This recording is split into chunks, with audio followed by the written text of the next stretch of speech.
If you've been following the Alex Murdaugh trial, then you know he has now been found guilty and sentenced to 2 consecutive life terms for the killing of his wife Maggie and his son Paul. The South Carolina Department of Corrections tweeted about the fact that he was being evaluated, and there he was with the shaved head. And everybody's now asking, what is the deal with the shaved head? Yeah. Let's go first to take a look at this picture. If you have not already seen it, I'm not even usually on Twitter like this. I actually mentioned that in another video as I was talking about where he was being processed. But this whole idea that he now has a shaved head has caught a number of people off guard, and they're trying to figure out what is going on with the shaved head. So we're going to talk about that. But let's take a look at this picture here. And I'm not sure why his clothing is so disheveled like it is. It's off to the side.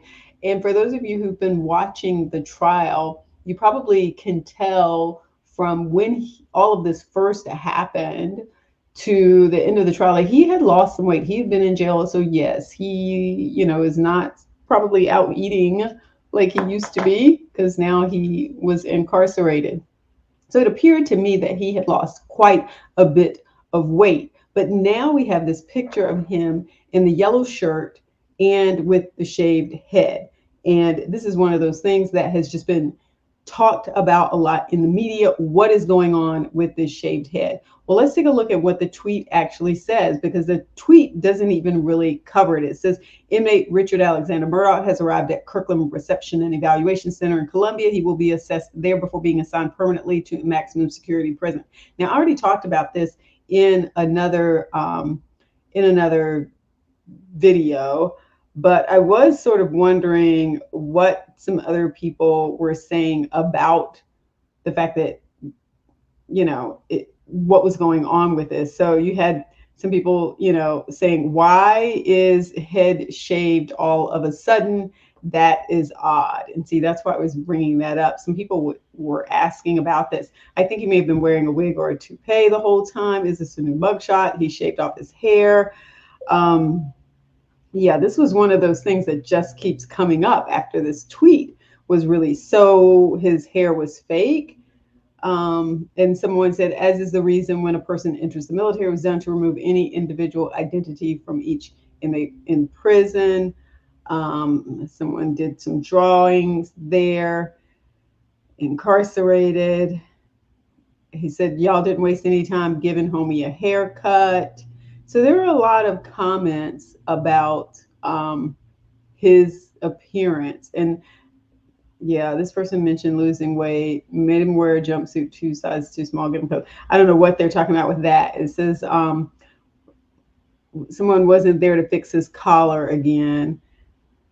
So yeah, there were a lot of comments on his appearance, but this sort of thing with his hair, and this person says the hair is shaved off as a precaution to control head lice in population. Okay, let's actually take a look at what the policy says about this so that we can clear up maybe some of the information that's going on about this. And I think that might be really helpful for us to have a little bit more knowledge. And I'm going to go first of all to the statement that they released, and then to the actual policy that talks about what's going on here. And it doesn't quite go into a lot of detail. So one of the things I want to point out here is that it says, if I can get back to it again, it says, they've got this whole evaluation process here, and, he's going to have to go through this, and it's going to take like 45 days for him to go through the screenings and the process. So then they've got this information here. And once you go to that information and you go to the policies, you can take a look at what they said is going on with his hair. And let me see if I can pull up that exact one so that we can see it now, and I can get out of this, the top. So this is SCDC policy, South Carolina Department of Corrections policy, and this is under the inmate classification plan. So that press release that I just showed you was referring to some of the policies. This is the section that talks about inmate classification plan. So let me scroll back down here to number 8, where it starts to talk about, I guess, the shaving and the personal hygiene or something like that.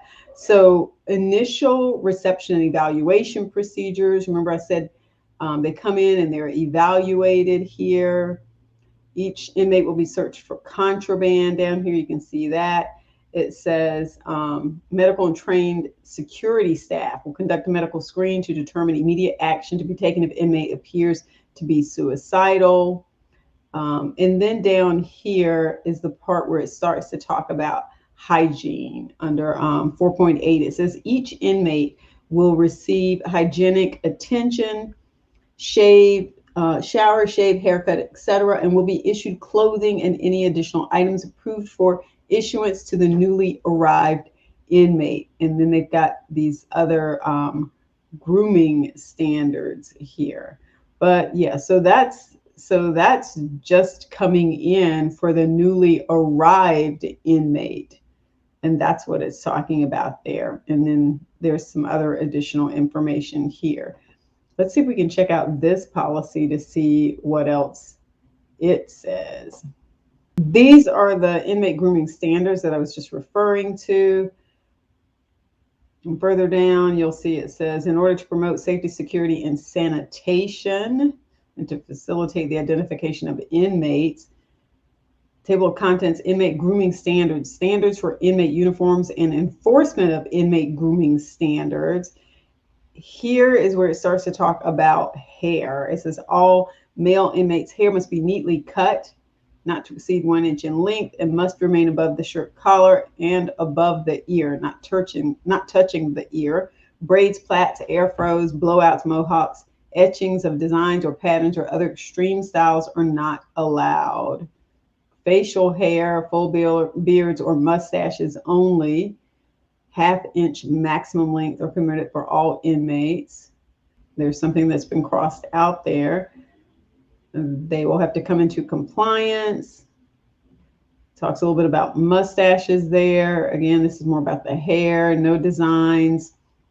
You can have full beards and mustaches.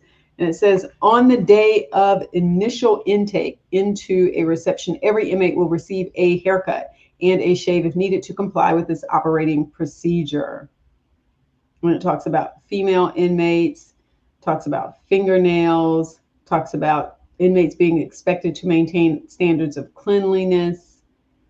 Inmates will be prohibited from piercing and attempting to pierce. So that's pretty much it in regards to the haircut. It doesn't necessarily say that it has to be as short as it is or shaved. It says inmates will not be allowed to grow or style their hair in any manner other than that authorized in this policy. Facilities should ensure that adequate hair care and barbering services are accessible to all inmates regardless of housing status so that they're able to maintain compliance with the grooming standards. Inmates may be given forced haircuts or shaves by security staff only if they refuse to comply with a haircut and shave policy. This is considered a use of force and should be videotaped. So if that happens, we see that they have a policy in place for making sure that that is documented. So that's pretty much it. That's what's going on to some extent with his hair. We're not sure why it was fully shaved. That's not really covered here in the documents. The policy doesn't look like it says that the head has to be shaved. It just says it has to be cut. It has to be groomed. It can't have, I guess, designs and that sort of thing. But it doesn't really say all has to be shaved off. So not exactly sure what went on here, but now at least we know what the policies say. We're clear on that. So now that you know that, we can get rid of some of the rumor out there about what's going on. And maybe this answers some of the questions, definitely not all of them, because there's still some questions remaining out there. But hopefully this helps you out to some extent. So go ahead and give the video a thumbs up if you're a little bit more informed, and don't forget to subscribe. Peace.